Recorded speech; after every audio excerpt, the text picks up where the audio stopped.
Hey guys, I just wanted to take you through week 10 so that you are oriented to the week, you know what's going on, you can approach it with confidence and not look at it and go, wait, what's all this? This week we are starting to collect articles that we'll use in our final project. And I've tried to make that as easy for you as possible in terms of knowing how to collect that information and save it so that you'll have it when it's time to use that information in your final project. Because each week from here on out, we'll be building out our final project by finding articles and annotating them. And then when it comes time to turn in your final project, you're just going to take it all, organize it, nicely format it, create a cover page, write a short introduction. So it really won't be too terribly hard at all. And as I said, I've tried to give you tools to stay organized while you go through the next 5 weeks and collect these article annotations that you're going to need for your final project. So here we are in week 10. There are 2 Google documents that you are going to need to make copies of. The first one is called your annotation assignments template, I guess I should say. I want you to look at it. You'll go file, make a copy, just like you have with previous assignments. And there are some questions you can fill out right away. Your name, the research question we've agreed upon, and finally, a link to your search notes Google document. Okay, what does that mean? Well, you'll notice back in week 10 that the second thing I asked you to do is make a copy of a different Google document called the Search Notes Workbook. And what is a Search Notes Workbook? Well, you'll go to File, you go to Make a Copy, and then you'll grab the link. And then instead of sharing the link with me, you'll paste it here so that anytime I'm grading your annotations, I can quickly come up to the top of your document and open up your Search Notes Workbook. So every week, you're going to be asked to fill out search notes for that week. So I want to see what searches you're running, and I want to see some notes about those searches. And if you're not sure what to put in here, I also have an example search notes workbook. Right, so you can come and you can open this up and you can see how you're supposed to fill this out. Tell me the search that you ran, tell me the number of results, and then write some notes about how did it go? Good, bad, what are you going to try next? And up at the top, you have to remember to put the name of the database, and the answer to the database name is never just EBSCO. It's always a specific name. EBSCO is wrong. That is just a search platform. I want the name of the database, the product that we bought for you that has articles on a specific topic from a vendor of databases, right? So if you didn't understand that, that's okay. Just remember to always read the instructions and to not put EBSCO here and instead to list the specific database that you're trying. Okay, so what I'm going to do now that I have a search notes document is I'm going to hit share. I'm going to make sure to share it with Professor Whitman, or make sure that your sharing settings so I can see it in some way. And then you're going to take that link and you're just going to paste it here. And that way, anytime I want to see your searches, I can go into that document. And as I said, every week you'll be filling out the search notes, but every week you'll also be filling out this annotation template. So you come in here, you're going to be doing searches. Now, hopefully your searches go well enough that you find 2 peer-reviewed articles for week 10, okay? And you're going to come in and you are going to annotate them. Each annotation has 4 parts. It requires a citation, requires a search strategy, requires a summary, and it requires an evaluation, okay? If you're not sure how to do these things, the first thing I want to direct your attention to is the grading information in this document. If you read this blue text, you'll know exactly what I expect and exactly how to get full points on this assignment. And you very much want to do this right and get full points, because that means that you have 2 perfect annotations that all you have to do is put them into your final project. You don't have to fix them. You don't have to do any work before you turn them into me as part of your final project. That's why it's going to benefit you so much to read the blue text that I have included here. Importantly, When you report your search strategy, you can see that it's very important that you state the name of the database and that it's not EBSCOhost. The second bullet point is that the search string needs to be provided in enough detail that I can rerun the search myself. So it's going to include keywords, your Boolean operators, any truncation, any double quotes. And if you get all that right, you just earned 30 points. So great, right? For the summary and for the evaluation, I'm expecting you to submit paragraph formats. And then for the evaluation, I tell you exactly what you have to include here. For example, you have to include a discussion of the article's currency. When was it published and what does that mean for the quality and usefulness of the information? If this is looking familiar, it's almost exactly what you did in week 8 when you wrote your evaluations there.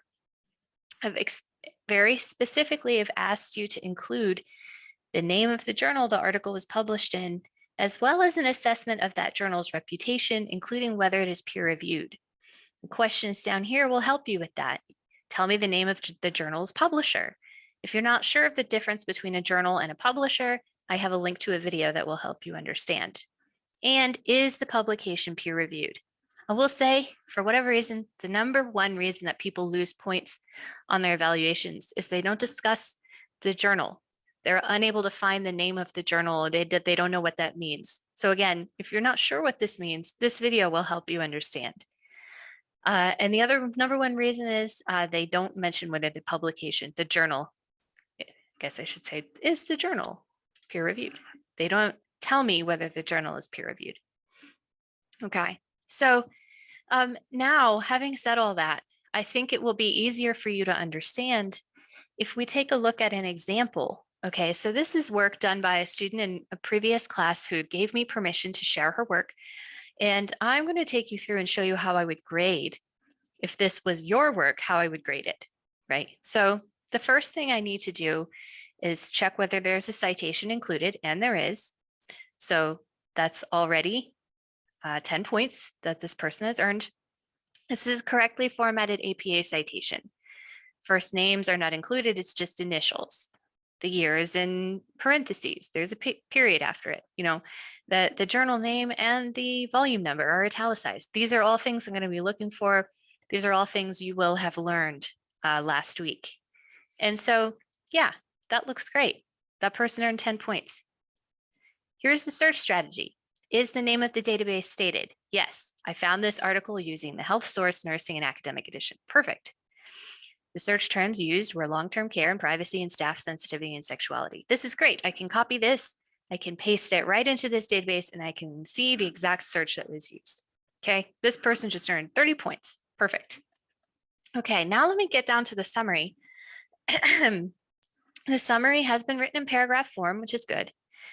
One of the requirements here is that the article's relevance to the research question must be clearly stated.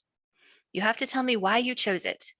Now, the article doesn't have to be perfect, okay? It doesn't have to exactly answer your full research question, but it has to at least have some information that has bearing in some fashion to the research question. It's interesting in some way based on what your research question is, tells you something useful that will ultimately help you at least partially answer that question. Okay, as I start reading this summary, this study focused on the importance of sexual expression to the quality of life of older adults and how residing in a long-term care setting may negatively impact this expression. It goes on, and it's an interesting summary of the study here, right? But it doesn't actually explicitly tell me why this student chose this article. So in order to get this 10 points, the student should have said, I chose this article because it helps answer my question because it is related to the sexual expression of older adults. And my question is about, does the sexual expression of older adults impact their quality of life, right? So I just need to know that there's a reason you chose it, and you need to tell me what it is and how it helps you answer your question, right? So then I'm going to subtract 10 points here. The article must highlight the major important parts in the article that relate to the research question. The thing is, as I'm reading this, I know it's in this person's own words. I can tell. She says the authors highlight research. Da, da. I can also, if I'm not sure, open up the article and make sure there's no copy paste here. But the problem is the summary is really long. It could be more concise and just tell me what the major important parts of the article's conclusion and the study that they did that relate to the research question. So this could be a little bit easier for me to understand here as far as why they chose this article. Okay. I don't know if I would take off points, but I might leave a comment like, hey, you could have condensed this, just tell me the highlights, right? And then here's the evaluation. Now, again, the grading criteria is very explicit here.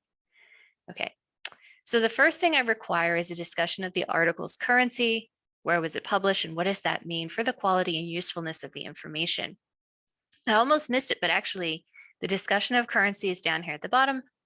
The article was published in 2013, making the information fairly recent and applicable. Now, I don't know if I would agree with that because it's 2021, so that information is getting a little dated. Ideally, for this kind of research, you'd want something to be 5 years old or younger.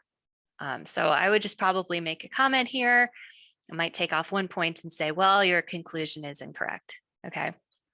The next thing I need is a discussion of the author's qualifications. Why should we trust them? Okay. So she says, while the individual credentials for the 4 article authors are not given, they are affiliated with the Australian Centre for Evidence-Based Aged Care and da da da da. Okay, this is interesting, okay, but it doesn't go quite far enough. Are these institutions reputable? If you're going to tell me you trust these people, you either have to do a little bit of research into these institutions and tell me that they have a good reputation. Maybe you look on Wikipedia, or maybe you take the first article author, do a search in Scholar, make sure that author has other publications on this topic. So that's another option for you. I just want you to do some background research to make sure you trust the authors, not just tell me their affiliations. That's not going quite far enough, right? So maybe I would give this person 5 out of 10. Okay. And then the name of what is next? The name of the journal that the article appears in. It's right here. It's Educational Gerontology. Assessment of the journal's reputation, including whether it is peer reviewed. Okay. Well, this person does say publisher information is given, but it doesn't say who the publisher is. So they're going to lose points because I asked, tell me the name of the journal's publisher. Okay, so they're gonna lose points because they didn't actually tell me the name or tell me whether that publisher is reputable. They didn't assess the journal's reputation. They could have gone to the journal page. They could have read about the journal. They could have told me how they determined it was peer reviewed. They might say, I looked in Ulrich's, or I looked on the journal's About Us page and verified that it was peer reviewed. So there's a little bit to be desired here. I don't know that I would give them any points for the assessment of the journal's reputation at this point. So I might subtract 5 points for that. And then it doesn't say whether the study is an original empirical research study. We know it's a study, so yes, it would qualify as empirical research. This is not a review article. I can tell that right away, but you do have to state it to show me that you understand that. Okay, so this is missing a sentence that should say, this was an original empirical research study. And that would help you get those points. To be fair to the student, when she wrote this evaluation, I didn't actually require that. So I just thought it would be a good example of how someone didn't include it here. And then finally, she needs a discussion of at least one other relevant consideration drawn from CRAP Radar or the 5 Ws. She does actually have that. She says, the study limitations and potential author research biases are clearly addressed in the paper. Okay, so she likes that the biases are clearly addressed. I always think that makes a paper trustworthy when they discuss, conflict of interest, disclosures, etc. So overall, I think this is a good assessment. I think it is missing a lot of information regarding the journal and some information regarding why we should trust the authors. And it is missing whether the publication describes an original research study or is a review article. So I hope that helps you understand how I would grade an annotation and how all the information you need to be successful is contained right here in the template. As you'll notice that as you go down in the template, Article 2 doesn't have that grading information because you can just scroll up and see it above. And each week coming up, if there's a change in the grading requirements, I have included that in blue text. So you can see that evaluating books is going to be a little different than evaluating journal articles. These journal articles don't have, or the books don't have journal title names, right? They're not published in journals, they're books. Yeah, and so that's what's going on there. In this week, there is some subject-specific information about how to search in EBSCO databases. There are also additional resources to help you format an APA citation. If you're not a healthcare student, just contact me, let me know your field of study, and I can approve a different citation style for you to use that's more relevant to your field. The other thing you'll have to do this week by Thursday night is you will have to post in the forum. The forum requirements are for you to post a search string. And again, you must tell us the name of the database that was used and the copy paste the search string. And then give us an example of one irrelevant or not helpful result that appeared in your search results and explain why it came back. And here are two examples. For example, you might say, well, I found this article, in CINAHL, here is my search string. I found this article. It contained all the keywords I was interested in, but in this article, the words have a different meaning than what I was hoping for. I was searching on nursing to find articles about the profession of nursing, but instead what I got back is breastfeeding articles, and that's why they're irrelevant. Okay, you're also required to respond to one person, and in your response, make a suggestion as to how they might consider refining their search. Okay, so your initial post is due, it's due by Thursday night. The reason this says due Sunday is because your response is due Sunday, but your initial post is due by Thursday night. Moodle's kind of weird. It only has one due date. It only gives the last applicable due date, which is kind of weird. But that indeed, and the reason your first post is due by Thursday is so other people have a chance to have something to respond to, right? If everyone waited until Sunday, no one would be able to do this for them. Okay, that's why I did it that way. By Sunday night, you'll have to respond to one person in the forum. You have to turn in a link to your annotation assignment template filled out with the EBSCO week. Make sure you share that document with me in Google Docs so I can make edits and grade it and leave you comments. There's also a reflective journal, and there's an opportunity to submit feedback as always. If you have any questions at all, you know how to get in touch with me. All right. Thanks, and I look forward to reading your annotations.